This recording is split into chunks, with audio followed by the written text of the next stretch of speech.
भगवान जगन्नाथ जी के परम भक्त हुए, उनका नाम था अंगद जी। क्या नाम था? अंगद जी। अंगद जी जो थे वो एक राजा के मंत्री थे। बहुत ध्यान से सुनना।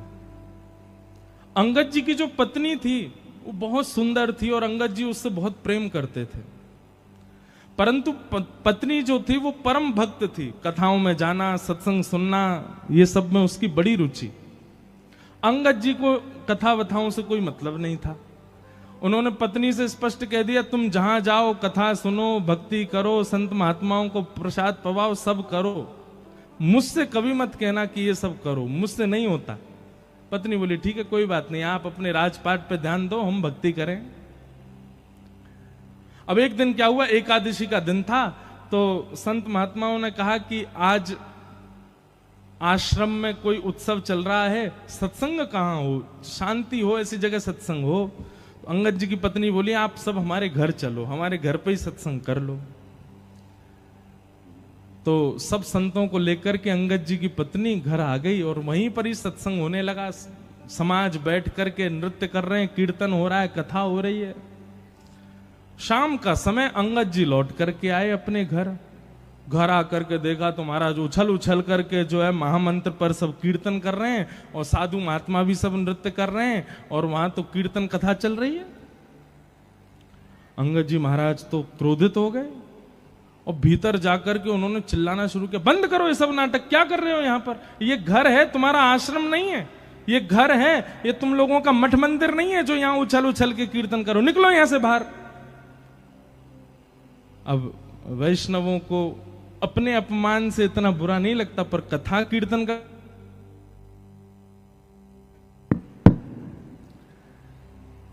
कीर्तन का कोई अपमान करे, ये वैष्णवों से सहन नहीं होता।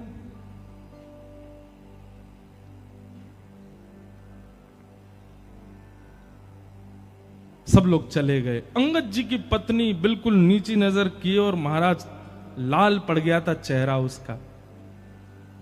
अंगद जी प्रेम तो करते थे अपनी पत्नी से, आज जाके बोले, देखो मैंने तुमसे कभी कुछ नहीं कहा, तुम सत्संग करो, कथा सुनो, भक्ति करो, कुछ भी करो, पर ये घर में लाने की जरूरत नहीं है, अपना बाहर जाके किया करो सब काम। उसी समय अंगद जी की पत्नी बोली, ये बात आप प्रेम से मुझे सत्संग के बाद भी कह सकते थे, कम से कम गुरुजन और इतने सब साधु महात्मा सत्संगी आए थे, उन सब के बीच में उपद्रव तो नहीं करना चाहिए था आपको।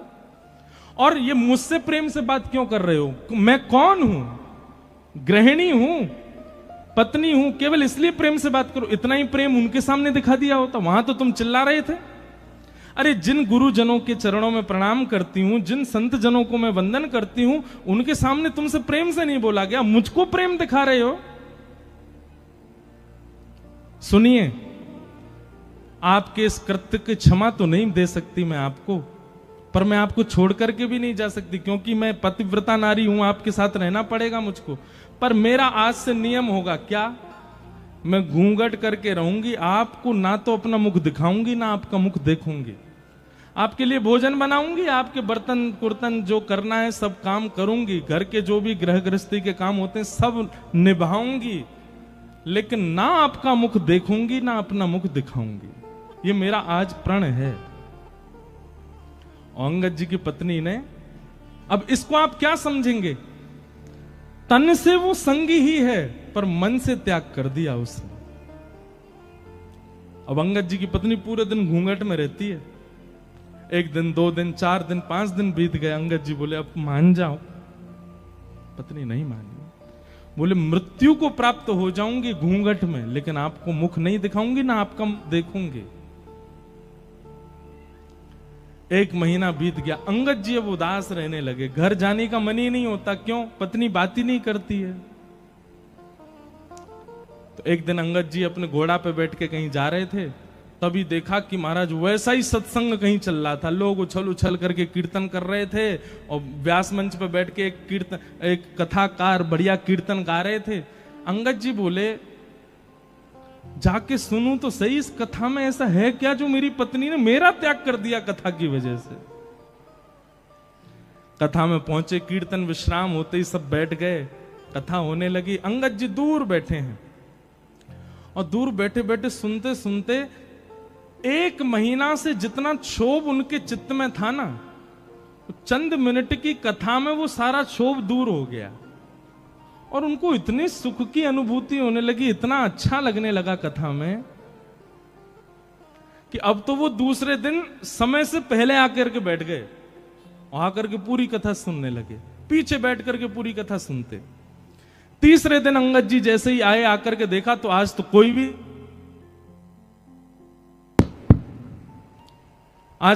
भी नहीं आया, कथा ही विश्राम हो गई। अंगद जी ने पूछा, भैया यहां पे कल कथा चल रही थी क्या? वो बोले कल 7 दिन हो गए पूरे, अब तो व्यास जी चले गए, यहां से कथा हो गई। तो अंगद जी को इतनी व्याकुलता पत्नी के रूठने पर नहीं हुई जितनी व्याकुलता कथा के विश्राम। बोले अब कब होगी कथा? बोले कथा तो भैया अब अगले वर्ष होगी, परंतु वो व्यास जी थोड़ी दूर एक गांव है, वहां पर आज से कथा उन्होंने प्रारंभ कर दी है, आपको सुननी हो तो वहां चले जाओ। अंगद जी दौड़ करके गए महाराज, दूसरे गांव में जाके कथा सुनने लगे। अब तो अंगद यही नियम बन गया,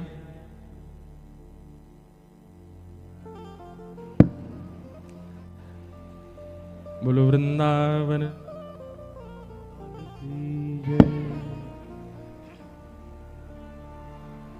श्री कृष्ण गोविंद हरे मुरारे, हे नाथ नारायण वासुदेव। श्री कृष्ण गोविंद हरे मुरारे, हे नाथ नारायण वासुदेव। श्री कृष्ण गोविंद हरे मुरारे, हे नाथ नारायण वासुदेव। श्री कृष्ण गोविंद हरे मुरारे, हे नाथ नारायण वासुदेव। ठाकुर जी खेल रहे हैं, माइक बंद कर रहे हैं बार बार, पर या से ज्यादा ना खेल जाइयो लाला, नहीं तो हम ब्रजवासी दिखाई देंगे फिर। बोलो वृंदावन बिहारी लाल। तो हम क्या बता रहे थे? अंगद जी महाराज दूसरे गांव में जाके कथा सुनने लगे, इतनी आसक्ति कथा के प्रति हो गई उनकी। अब तो अंगद जी को घर में पत्नी रूठी बैठी है, उससे भी उनको कोई फर्क नहीं, बढ़िया जाते हैं, प्रेम से घर में जाते हैं, पत्नी भोजन खिला देती है, पा लेते हैं, सो जाते हैं, सुबह उठ के राजपाट का काम देखते हैं, दोपहर में जाके कथा सुनते हैं। ऐसा नियम चलने लगा। पत्नी के भी मन में होने लगा, पहले तो इनको चिंता थी कि मैं देखती नहीं हूं, अब तो ये चिंतित भी नहीं लगते मुझको। एक दिन गांव में पुनः कथा होने लगी और जैसे ही कीर्तन प्रारंभ हुआ महाराज, तो अंगद जी महाराज पीछे खड़े होकर उछल उछल करके उन्माद नृत्य कर रहे थे।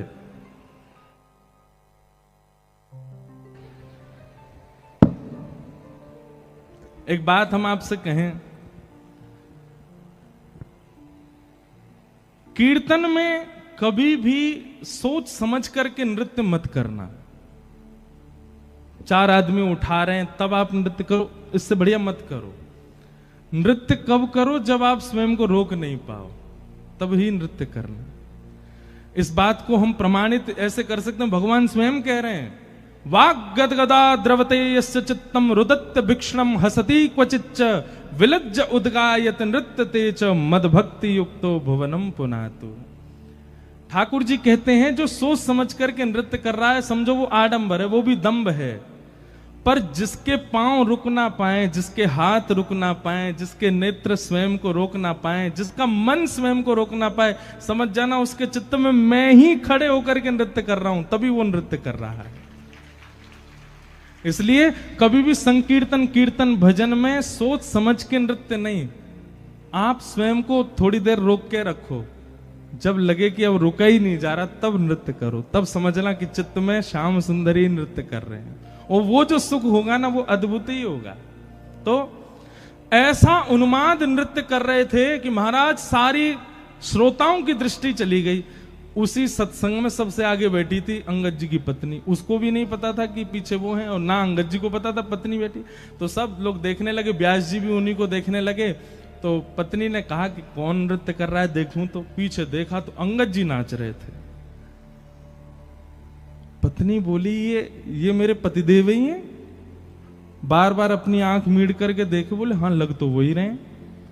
अब उसने अपना मुख छुपाया और कथा में वो पूरी दृष्टि उन पर ही रखी। तो देखिए महाराज, जैसे ही कथा हो भाव आवेश में आकर के रुदन करने लग जाएं, कभी हृदय पर हाथ रखें। पत्नी को लगा कहीं ऐसा तो नहीं मुझको रिझाने के लिए ऐसा कर रहे हैं। उसने कुछ दिन जांच पड़ताल की, किसी से बात की कि भैया ये वैष्णव तो बड़े आनंद, अरे महाराज इनकी तो पूछो मत, ये हर गांव में कथा सुनने जाते हैं और पिछले 1 वर्ष से कथा सुन रहे हैं। इनका तो भाव ही अलग है, इनका तो भाव ही विलक्षण है। पत्नी समझ गई, बोले कि अब अंगद जी पुराने वाले नहीं हैं। आज घर पर जैसे ही गए तो पत्नी उघारे मुख से खड़ी थी, घूंघट उठा के। अंगद जी जैसे ही घर पहुंचे तो देवी मैं आ गया हूं, घूंघट कर लो। अंगद जी की पत्नी बोली अब घूंघट नहीं करना, हरि विमुख अंगद से मैंने घूंघट किया था, अब हरि सन्मुख अंगद है, अब आपसे काय को घूंघट करूं मैं, आप मेरा मुख देख लो। लेकिन अब अंगद जी की स्थिति क्या हो गई सुनो। अंगद जी बोले देवी क्षमा करना, बुरा नहीं मानना, पहले तुमको देखना अच्छा लगता था, अब वो सुख नहीं मिल रहा है। अब तो केवल एक ही अभिलाषा है कि शामा शाम कब दिखेंगे। बसो मोरे नैनन में यह जोरी, बसो मोरे नैनन में यह जोरी। नव दुल्हे ब्रजराज सांवरो, नव दुल्हे ब्रजराज सांवरो, दुल्हन राधा गोरी,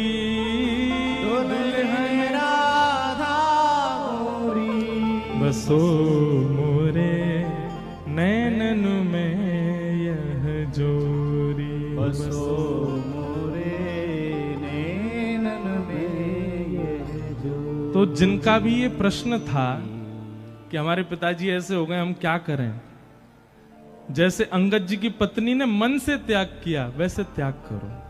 भगवान की कृपा हो गई, अगर सुधर जाए तो अच्छी बात है, और नहीं सुधरे तो फिर कोई दिक्कत नहीं।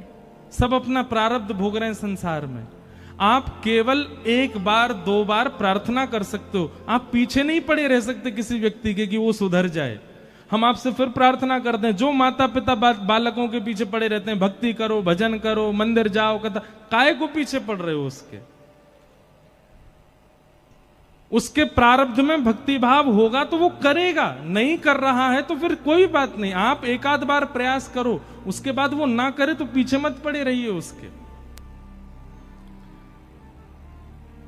तो इस प्रकार ये सब प्रश्न आए हैं आज। फिर एक किन्हीं का ये भाव आया है कि वे कथा सुनने जम्मू से यहां 7 दिन के लिए जलंधर आए हैं।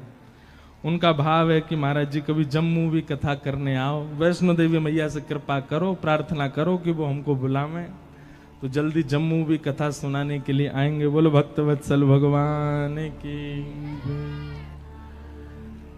तो आइए अब कथा प्रसंग थोड़ा सा श्रवण करें। सब कथा प्रसंग ही है, ये सब भाव भी जो हम बता रहे हैं प्रश्नों के, ये भी सब कथाओं से ही हैं। सौनकादि ऋषि बैठे हैं सामने और सूत जी महाराज से उन्होंने 6 प्रश्न किए। 6 प्रश्न कौन कौन से हैं, बहुत ध्यान से सुनिएगा। इन्हीं 6 प्रश्नों में 7 दिन की कथा होती है। सबसे पहला प्रश्न किम श्रेय, दूसरा शास्त्र सारः क, तीसरा स्व अवतार प्रयोजनम, चौथा किम कर्म, पांचवा के अवतारश्च, और छठवा धर्म कम शरणम गतः। ये 6 प्रश्न हैं। सबसे पहला प्रश्न क्या है कि भगवान के अवतार का श्रेय किसको जाता है, क्रेडिट किसको जाता है, भक्तों को कि राक्षसों को? ठाकुर जी किसके लिए आते हैं पृथ्वी पर, भक्तों के लिए आते हैं कि राक्षसों के लिए आते हैं? सबसे पहला प्रश्न।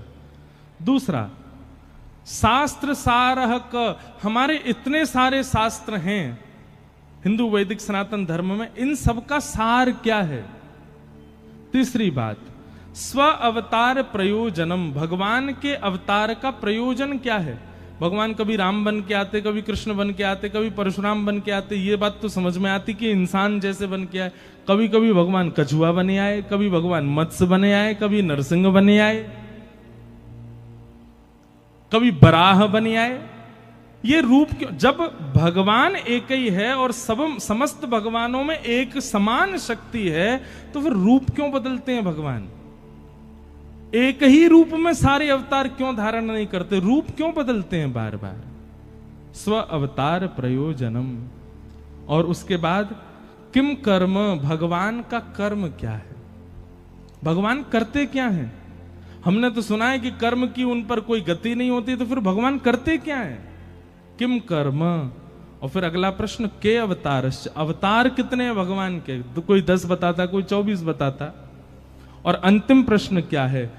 ठाकुर जी के स्वधाम जाने के बाद धर्म कम शरणम गतः, धर्म किसकी शरण में है?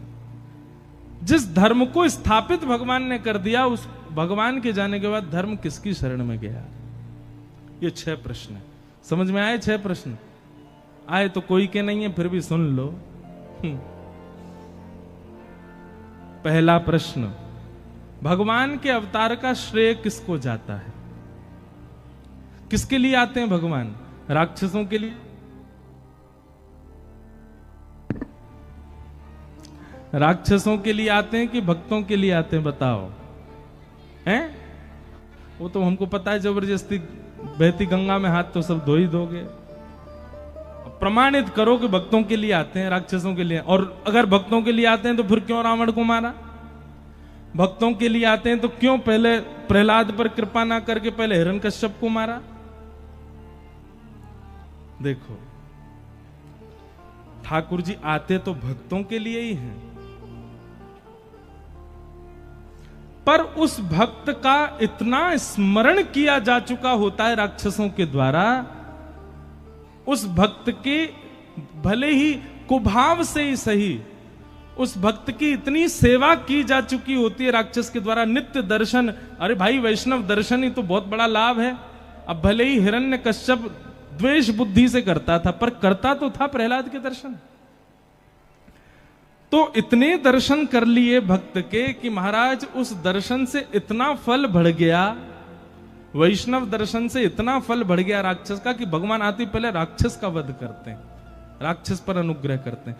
अब बुलाया किसने? गजेंद्र ने। पर आते ही सुदर्शन चक्र कहां चलाया? ग्राहक के ऊपर, मगरमच्छ के ऊपर। क्यों? गजेंद्र के पैर को मुख में लेके बैठा था, भक्त के पांव को शरणागति लेकर के बैठा, इसलिए पहले उस पर कृपा की। तो आते तो ठाकुर जी वैष्णव भक्तों के लिए हैं, पर उन वैष्णव भक्तों को प्रताड़ित करने वाले ये राक्षस इतना वैष्णव संग कर चुके हैं कि इन पर कृपा हो जाती है और ठाकुर जी पहले इनका उद्धार कर देते हैं। तो ठाकुर जी किसके लिए आते हैं? वैष्णवों के लिए, भक्तों के लिए आते हैं।